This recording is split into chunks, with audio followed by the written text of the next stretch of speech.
Budget के अगले दिन के अखबारों को देखेंगे तो आप पाएंगे कि हर बजट को गांव, गरीब और किसान का बजट कहा गया है।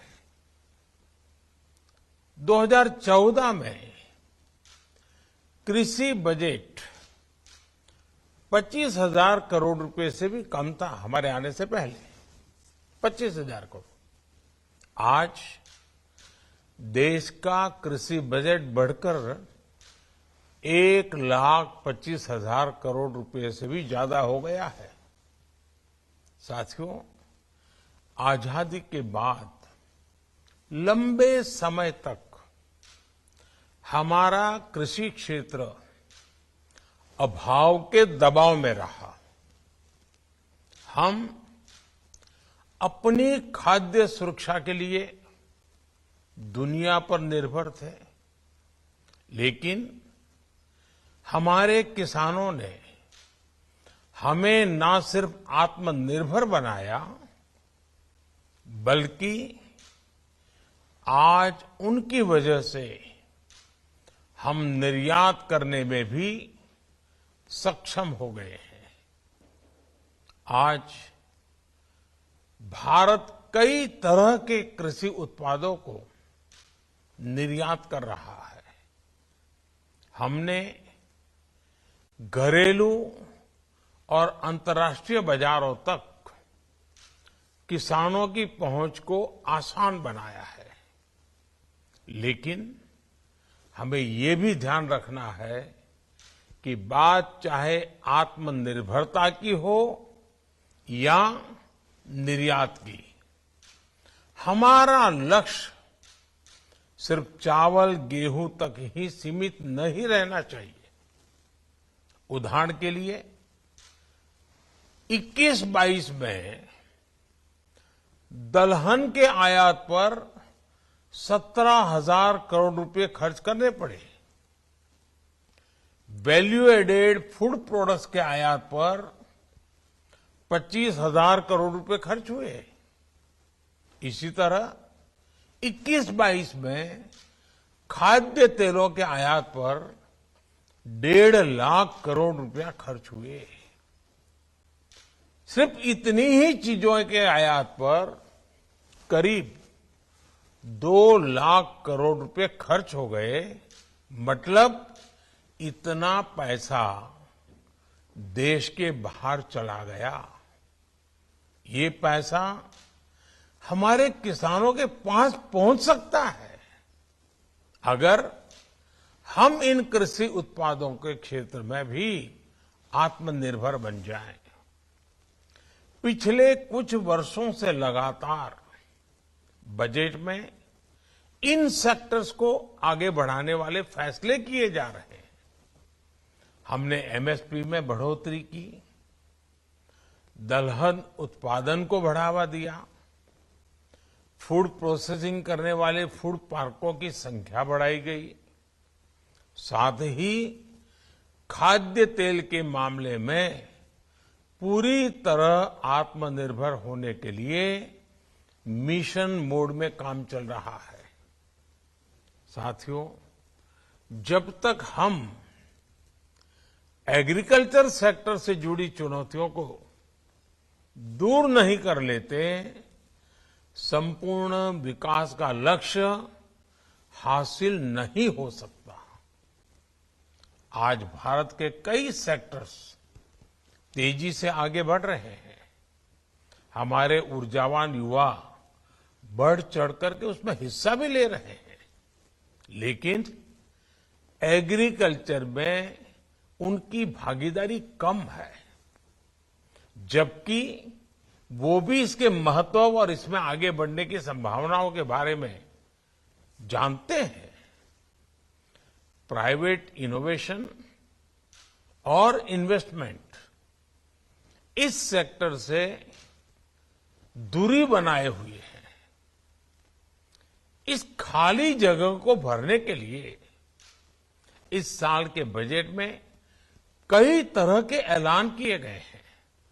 उदाहरण के लिए एग्रीकल्चर सेक्टर में ओपन सोर्स बेस्ड प्लेटफॉर्म को बढ़ावा।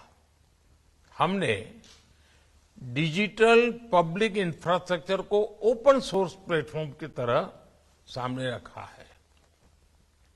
ये बिल्कुल उसी तरह है जैसे यूपीआई का ओपन प्लेटफॉर्म, जिसके जरिए आज डिजिटल ट्रांजैक्शन हो रहा है।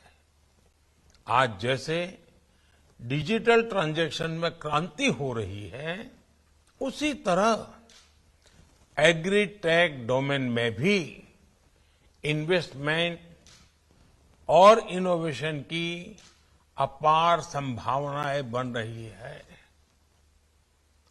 इसमें संभावना है लॉजिस्टिक्स को बेहतर बनाने की, इसमें अवसर है बड़े बाजार तक पहुंच को आसान बनाने का, इसमें मौका है टेक्नोलॉजी के जरिए ड्रिप इरिगेशन को बढ़ावा देने का, साथ ही सही सलाह सही व्यक्ति तक समय से पहुंचाने की दिशा में हमारे युवा काम कर सकते हैं। जिस तरह से मेडिकल सेक्टर में लैब काम करते हैं, उसी तरह से निजी सॉइल टेस्टिंग लैब्स स्थापित किए जा सकते हैं। हमारे युवा अपने इनोवेशन से सरकार और किसान के बीच सूचना के सेतु बन सकते हैं। वो ये बता सकते हैं कि कौन सी फसल ज्यादा मुनाफा दे सकती है। वो फसल के बारे में अनुमान लगाने के लिए ड्रोन का इस्तेमाल कर सकते हैं।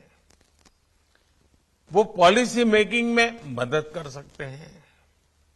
युवा अपने इनोवेशन से किसी जगह पर मौसम में आ रहे बदलावों की रियल टाइम इंफॉर्मेशन भी उपलब्ध करा सकते हैं। यानी हमारे युवाओं के लिए इस सेक्टर में करने के लिए बहुत कुछ है। इसमें सक्रिय भागीदारी करके वो किसानों की मदद करेंगे, साथ ही उन्हें भी आगे बढ़ाने का अवसर मिलेगा। साथियों, इस बार के बजट में एक और महत्वपूर्ण घोषणा हुई है। एग्रीटेक स्टार्टअप्स के लिए एक्सेलरेटर फंड की व्यवस्था की गई है। इसलिए हम सिर्फ डिजिटल इंफ्रास्ट्रक्चर का निर्माण ही नहीं कर रहे हैं, बल्कि हम आपके लिए फंडिंग एवेन्यूज भी तैयार कर रहे हैं। तो अब हमारे युवा एंटरप्रेन्योर्स की बारी है, वो उत्साह से आगे बढ़े और लक्ष्य हासिल करके दिखाएं। हमें ये भी ध्यान में रखना होगा कि 9 वर्ष पहले देश में एग्री स्टार्टअप न के बराबर थे, लेकिन आज ये 3000 से भी ज्यादा है। फिर भी हमें और तेज रफ्तार से आगे बढ़ना होगा। साथियों, आप सब जानते हैं कि भारत की पहल पर इस साल को इंटरनेशनल ईयर ऑफ मिलेट्स घोषित किया गया है। मिलेट्स को अंतर्राष्ट्रीय पहचान मिलने का मतलब है कि हमारे छोटे किसानों के लिए ग्लोबल मार्केट तैयार हो। मोटे अनाज को अब देश ने इस बजट में श्री अन्न की पहचान दी है। आज जिस तरह श्री अन्न को प्रमोट किया जा रहा है, उससे हमारे छोटे किसानों को बहुत फायदा होगा। इस क्षेत्र में ऐसे स्टार्टअप के ग्रोथ की संभावना भी बढ़ी है, जो ग्लोबल मार्केट तक किसानों की पहुंच को आसान बनाए। साथियों, भारत के सहकारिता सेक्टर में एक नया रिवॉल्यूशन हो रहा है। अभी तक ये देश के कुछ एक राज्यों और कुछ एक क्षेत्रों तक ही सीमित रहा है, लेकिन अब इसका विस्तार पूरे देश में किया जा रहा है। इस बार के बजट में कोऑपरेटिव सेक्टर को टैक्स संबंधी राहतें दी गई हैं, जो काफी महत्वपूर्ण है।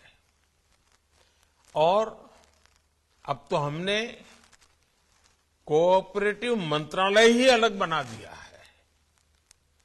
अब आगे मैन्युफैक्चरिंग करने वाली नई सहकारी समितियों को कम टैक्स रेट का फायदा मिलेगा।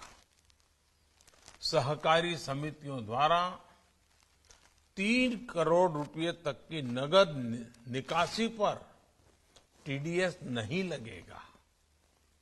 कोऑपरेटिव सेक्टर के मन में हमेशा से एक भाव रहा है कि बाकी कंपनियों की तुलना में उनके साथ भेदभाव किया जाता है। इस बजट में इस अन्याय को भी खत्म किया गया है। एक महत्वपूर्ण फैसले के तहत शुगर कोऑपरेटिव द्वारा 16-17 के पहले किए गए पेमेंट पर टैक्स छूट दी गई है। इससे शुगर कोऑपरेटिव को 10,000 करोड़ का फायदा होगा। साथियों, जिन क्षेत्रों में सहकारी संस्थाएं पहले से नहीं है, विशेषकर फिशरीज में हमारे किसानों के लिए कई बड़ी संभावनाएं मौजूद है। पिछले 8-9 वर्षों में देश में मत्स्य उत्पादन करीब 70 लाख मीट्रिक टन बढ़ा है। 2014 के पहले इतना ही उत्पादन बढ़ाने के में करीब 30 साल लग गए थे, 3 दशक। इस बजट में पीएम मत्स्य संपदा योजना के तहत 6,000 करोड़ की लागत से एक नए सब कंपोनेंट की घोषणा की गई है। इससे फिशरीज वैल्यू चेन के साथ साथ मार्केट को बढ़ावा मिलेगा। इससे मछुआरों और छोटे उद्यमियों के लिए नए अवसर बनेंगे। साथियों, हम प्राकृतिक खेती को बढ़ावा देने और केमिकल आधारित खेती को कम करने की दिशा में भी तेजी से काम कर रहे हैं। पीएम प्रणाम योजना और गोबर्धन योजना से इस दिशा में बड़ी मदद मिलेगी। मैं आशा करता हूं हम सब एक टीम के रूप में इन सभी विषयों को आगे बढ़ाएंगे। मैं फिर एक बार आज के एक वेबिनार के लिए आपको शुभकामनाएं देता हूं। मुझे विश्वास है कि आप सब स्टेक होल्डर्स मिलकर के इस बजट का अधिकतम लाभ अधिकतम लोगों को जल्दी से जल्दी कैसे मिले, बजट में किए गए प्रावधानों और आपकी शक्ति, आपका संकल्प जुड़ जाए तो मुझे पक्का विश्वास है कि हम जिन ऊंचाइयों को कृषि क्षेत्र को ले जाना चाहते हैं, मत्स्य उद्योग को ले जाना चाहते हैं, हम जरूर ले पाएंगे।